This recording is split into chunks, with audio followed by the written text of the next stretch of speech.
Bonjour à tous. Bonjour. Nous allons vous présenter donc notre solution que nous avons développée avec le groupe ABB, qui est un système de gestion de l'énergie.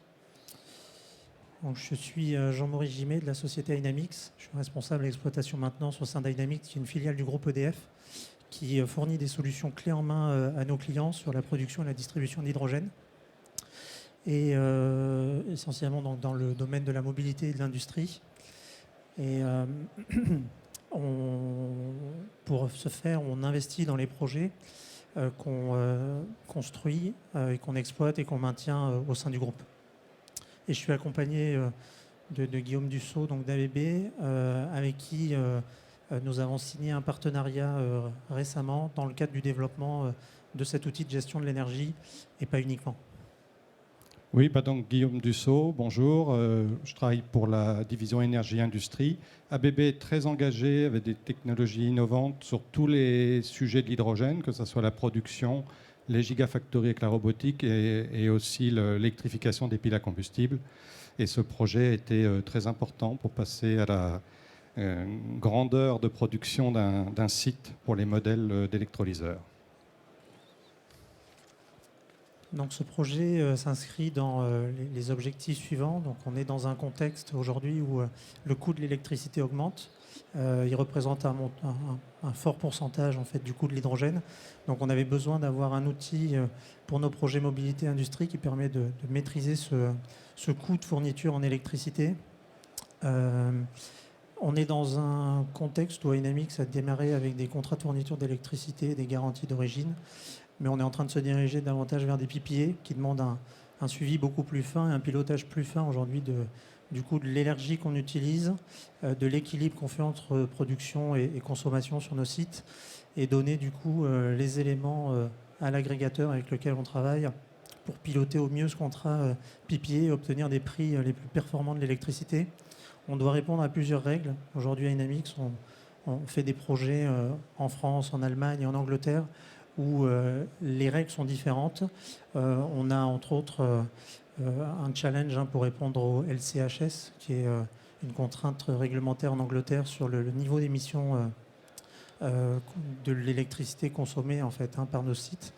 Et puis, du coup, les challenges importants, c'est la maîtrise du coût de l'hydrogène pour nos clients finaux et un respect des engagements en termes de volume auprès de ces clients.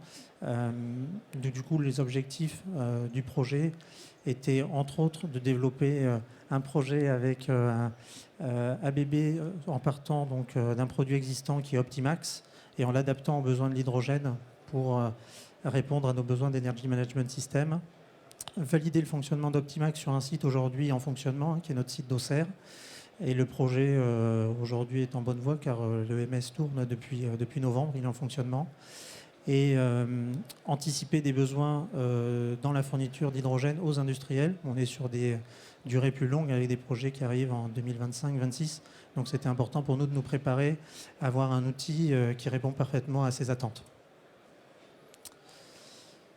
Du coup, on a essayé ici de représenter les valeurs ajoutées, la valeur ajoutée ou les bénéfices pour les différentes parties. Donc on va partir plutôt du client, qui est d'avoir un prix de l'hydrogène qui est compétitif, tracer l'origine de l'hydrogène, l'origine renouvelable, on parle de low carbone, il faut aussi être capable de mesurer la quantité de carbone dans l'électricité utilisée et d'avoir une disponibilité satisfaisante de l'hydrogène.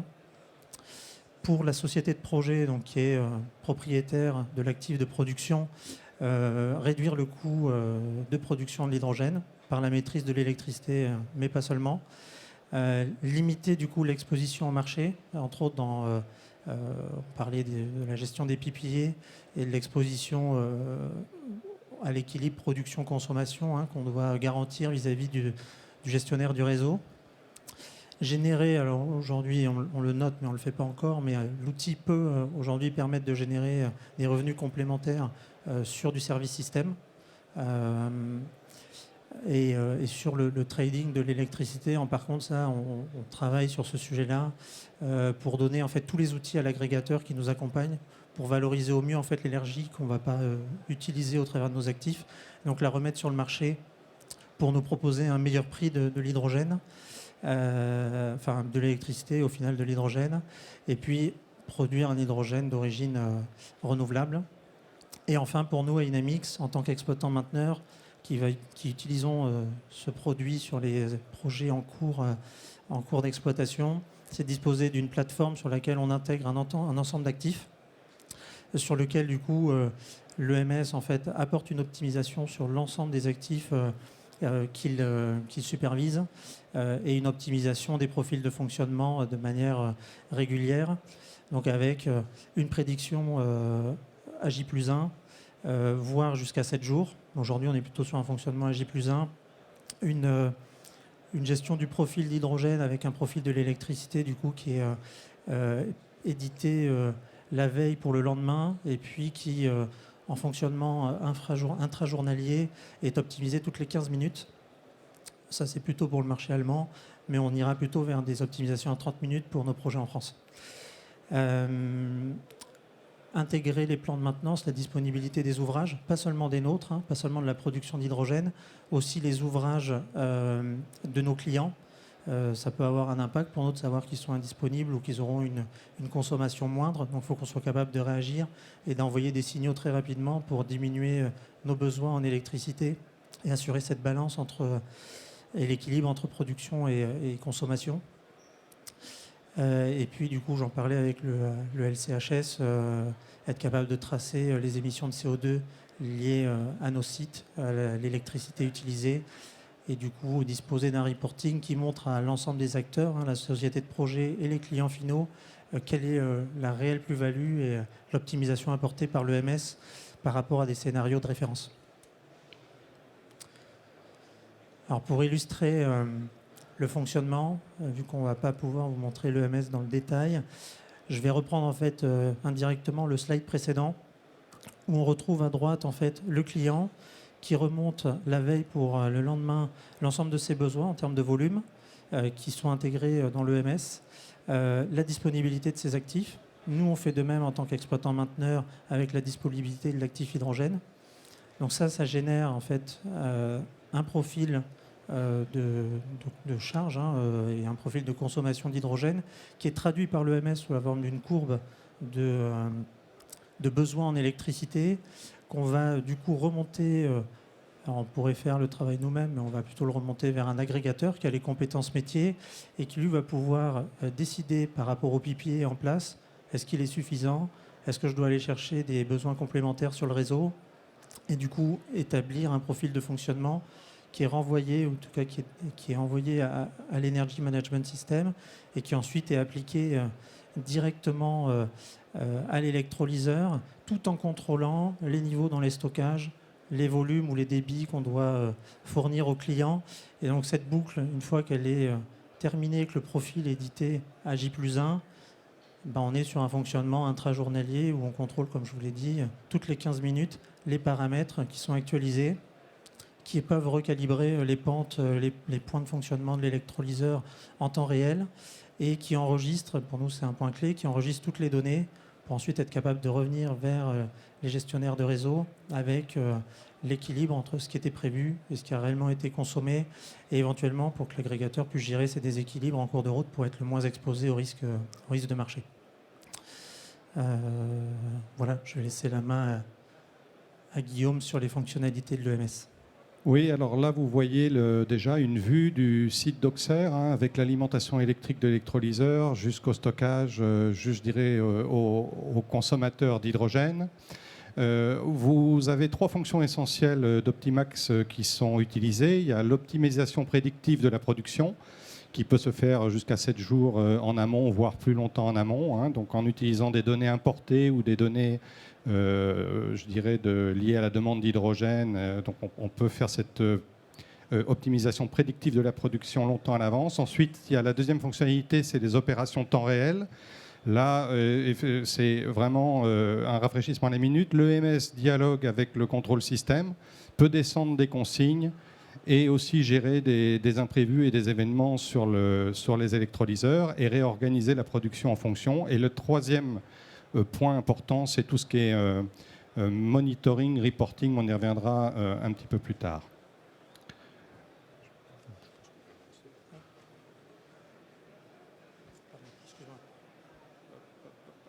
on a avancé 2 slides. Je pense qu'on peut revenir d'un slide. Oui, donc là, vous voyez l'optimisation prédictive. Donc, 7 jours auparavant, là, donc, quand je disais c'est déployé, Jean-Maurice disait un jour à l'avance. Donc, c'est ce qui permet de prendre en compte les prévisions de production et de consommation d'hydrogène, déjà. De prendre en compte aussi la disponibilité de l'énergie et son prix. Donc, il peut y avoir des arbitrages à faire entre, par exemple, des énergies renouvelables, un PPA. Voilà, donc c'est gérer tout ça. Et puis il y a aussi un paramètre important, c'est le prix cible de production de l'hydrogène. Donc vous voyez dans les courbes, si vous voulez, les forecasts, donc les prévisions de disponibilité de l'énergie. Sur la partie rouge, c'est petit, mais on voit l'aspect coût de l'énergie. Et vous avez sur la partie bleue, en fait, la partie stockage. Donc stockage state of charge, donc évidemment, il faut que les stockages soient disponibles pour les remplir. Et donc l'Energy Management System en permanence va dialoguer avec le contrôle système pour vérifier qu'on peut produire et qu'on peut poursuivre. Là, on a la partie Real-Time Optimization. Donc là, vous voyez des vues qui sont créées. Donc, des points importants, c'est par exemple l'efficacité énergétique en kilowattheure par kilogramme d'hydrogène produit. On n'en a pas parlé, mais c'est aussi de gérer éventuellement la puissance réactive sur le site, puisqu'on envoie des consignes à des redresseurs, et donc suivant le niveau de la consigne, on peut générer ou pas des harmoniques ou de dégrader, je dirais, le cost-fee de l'installation. La partie Power is available, donc effectivement de gérer la disponibilité et le stockage d'hydrogène. Ce qui est important là, c'est vraiment le dialogue temps réel. On peut rafraîchir jusqu'à la minute et recalculer à la minute le plan de production du site en fonction de l'énergie, en fonction de la demande, en fonction de paramètres locaux. Ce qu'on peut peut-être rajouter sur la partie efficacité, c'est qu'aujourd'hui, on vous présente un produit qui est utilisé sur une station. Il n'y a qu'un électrolyseur, qu'une station de compression. En fait, l'outil va être en mesure en fait, de comparer une flotte d'électrolyseurs. Et donc, cette efficacité qu'on connaît aujourd'hui pour un électrolyseur, elle va être mesurée du coup, et elle est répertoriée pour l'ensemble des électrolyseurs. Donc, dans chaque profil qui est édité à J+1, le système va en plus prendre en compte de tous les éléments externes les particularités du site en disant je vais plutôt choisir tel électrolyseur plutôt qu'un autre parce qu'il a une meilleure efficacité énergétique et suivre du coup la dégradation aussi des performances de ces électrolyseurs. Quelque chose qu'on n'a pas testé à date mais qui est une fonction qui existe et qu'on prévoit tester cette année.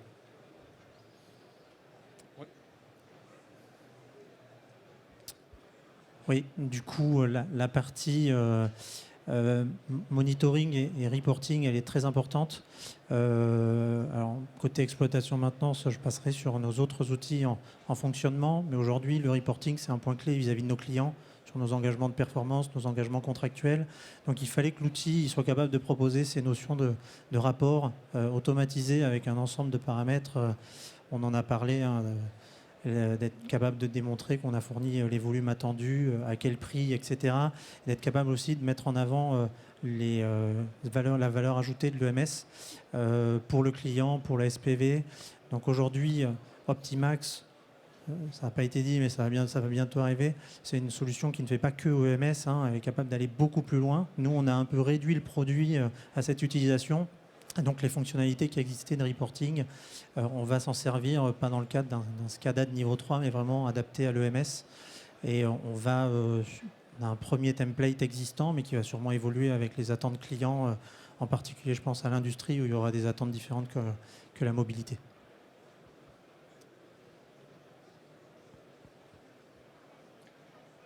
Oui, alors dans les fonctionnalités qui peuvent être ajoutées, il y a la maintenance prédictive. Donc Optimax Energy Management System enregistre dans sa base de données énormément de choses concernant les électrolyseurs.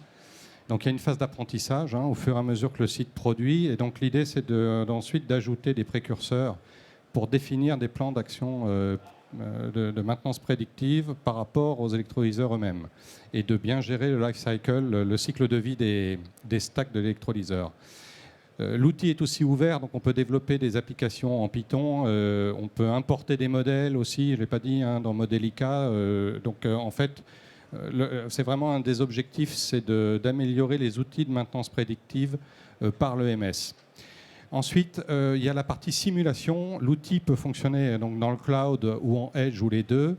Et vous pouvez l'utiliser dès vos phases de préétude d'un projet pour simuler votre énergie dont vous disposez, définir le stockage le meilleur, définir la production la meilleure. Il ne pilotera pas une installation, mais vous aurez vraiment une simulation. Vous pourrez faire varier l'énergie. Donc, on le fait en démo sur le cloud. Et ça peut vous permettre, dans des phases précoces de projet aussi, d'avoir déjà une réponse dynamique sur la gestion de l'énergie et le comportement de l'électrolyseur jusqu'au stockage. Ouais, pour nous, la partie energy forecasting, elle est importante. Aujourd'hui, on n'a pas prévu en fait directement de s'interfacer avec un parc éolien ou photovoltaïque, mais on peut déjà en fait nous envoyer les profils de productibles et du coup les inclure de manière automatisée dans l'outil, et ça permet du coup de bien comparer les besoins en volume d'hydrogène et le productible disponible côté éolien ou photovoltaïque, ou les deux, et de faire des arbitrages. Donc aujourd'hui, on n'a pas ce besoin, nous, de prédiction, mais ça pourrait devenir intéressant par la suite pour ajouter des fonctionnalités à l'outil. Oui, alors là, on ajoute cette année la fonction Carbon Index Management dans Optimax, qui est déployée, la R&D a travaillé là-dessus l'année dernière, avec l'objectif de pouvoir reporter dans l'Energy Management System l'empreinte carbone et les émissions carbone de tous les actifs du site. Donc, comme l'a dit Jean-Maurice, Optimax est aussi déployé sur des réseaux de chaleur, sur des chaudières, sur des sites de production d'énergie renouvelable ou d'autres énergies. Et donc là, l'objectif, c'est en plus d'ajouter dans ces rapports ce Carbon Index Management qui répondra, je dirais, aux normes ISO 14060, aux normes GHG du WRI ou aux normes du British Standard Industry. Donc ça va venir et donc ça s'ajoute. Et on espère bien le développer. Donc ça permettra la visualisation des émissions et puis de faire des comparaisons historiques, des tableaux de bord et de s'adapter aux futures exigences des normes. Oui, et il faudra travailler aussi sur les émissions d'hydrogène, émissions fugitives. Les émissions fugitives d'hydrogène.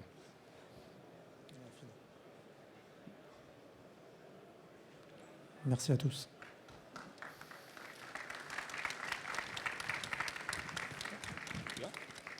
Il vous reste 2 minutes, messieurs. S'il y a des questions, n'hésitez pas.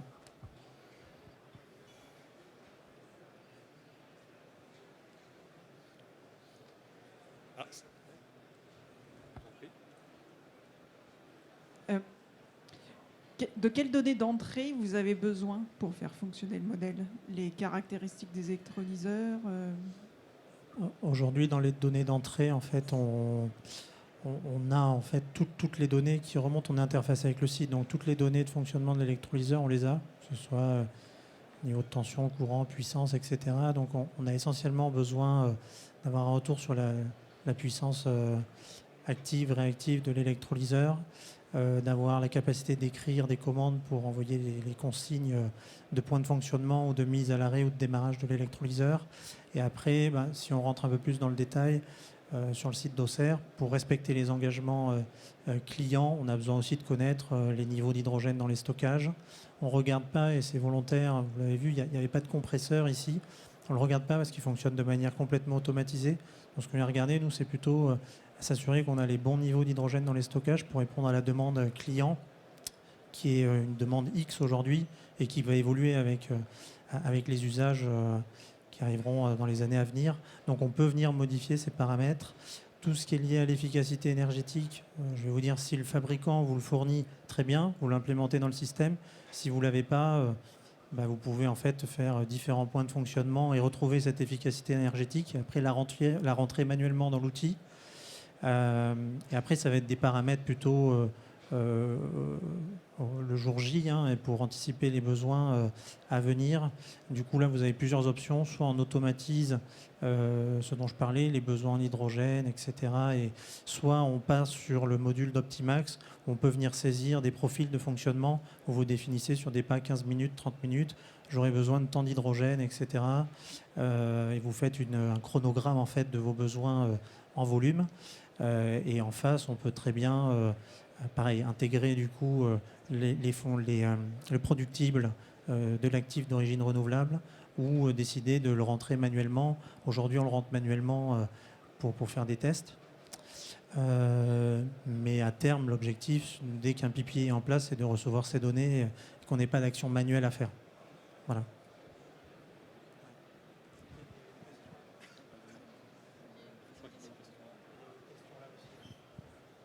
Oui, alors, voilà. Je voulais demander sur qu'est-ce que Optimax est capable d'optimiser exactement. C'est-à-dire, vous avez parlé de l'achat d'énergie, de l'électrolyseur. Alors, je ne suis pas sûr d'avoir compris si c'était juste l'allumer ou l'éteindre, ou aussi la puissance d'entrée de l'électrolyseur, et les stockages. Et c'est ça? Alors, je peux répondre. Oui, oui, effectivement, c'est ça, vous avez bien compris. En plus, on peut gérer, quand on a des énergies renouvelables, on peut importer, par exemple, les prévisions météo qui ont un impact sur la production d'électricité. On peut se connecter à un agrégateur et échanger ce qu'on appelle les TSV files, des fichiers d'échange avec l'agrégateur pour savoir ce dont on dispose comme énergie, à quel prix, etc., pour pouvoir faire des arbitrages d'achat d'énergie. On pourrait même faire des arbitrages de revente d'énergie aussi sur le réseau. C'est pas le cas là, mais ça pourrait. Et puis il y a, je dirais, il y a la gestion du stockage aussi et le dialogue avec le contrôle système local, puisque vous pouvez avoir des phases de maintenance sur l'électrolyseur, etc. Il faut bien le prendre en compte pour faire sa production prédictive et pour faire un planning prédictif de production d'hydrogène. Donc, ce qu'on peut dire, c'est que les consignes peuvent être descendues directement au contrôle système, de l'Energy Management System au contrôle système. Ça peut se faire en automatique, en semi-automatique, ou passer en manuel s'il y a des opérations sur le site. Du coup, pour répondre, aujourd'hui, quand on fait fonctionner le système, il arrête, en fait, il arbitre. Si j'ai pas de PPA en place, imaginons, et je suis sur une énergie purement de marché, et que les coûts augmentent et qu'on n'est plus dans la cible en termes de coût de production de l'hydrogène, il est capable effectivement de dire là je vais arrêter l'électrolyseur parce que je ne réponds plus aux critères de sortie attendus. Dès que ce prix change et qu'on revient dans un prix acceptable pour atteindre les cibles en termes de coût d'hydrogène, il va redémarrer l'électrolyseur. Là, on ne vous montre pas dans le détail l'outil sur 7 jours, mais quand vous prenez sur un jour, on voit par exemple sur la base du PPA qu'il y a une certaine rampe qui est appliquée. À un moment, il y a un prix d'électricité sur le marché qui est plus profitable et qui a été du coup j'allais dire ciblé par l'agrégateur. Et on voit en fait l'électrolyseur qui augmente sa rampe pour en fait profiter de cet instant-là pour optimiser en fait la quantité produite d'hydrogène à un meilleur coût. Et après, on voit la rampe qui du coup se baisse de manière assez significative parce qu'il a pu recharger ses stockages à un niveau suffisant pour continuer à produire, à atteindre son objectif avec une énergie plus chère, mais un besoin qui est moindre. Donc c'est vraiment une optimisation à pas 2 secondes, parce qu'on est un peu contraint par aujourd'hui la lecture et l'écriture de données. On parle de secondes, mais en réalité on est à 2 secondes pour ne pas avoir de perte de données. Et ce recalcul des consignes envoyées toutes les 2 secondes, il se fait dans notre cas toutes les 15 minutes. Donc on est... D'accord. Mais donc, on optimise bien le point de consigne d'entrée de l'électrolyseur et pas seulement l'électrolyseur comme on-off. Ah oui, non. Tout à fait. Non, sinon il n'y a pas d'intérêt.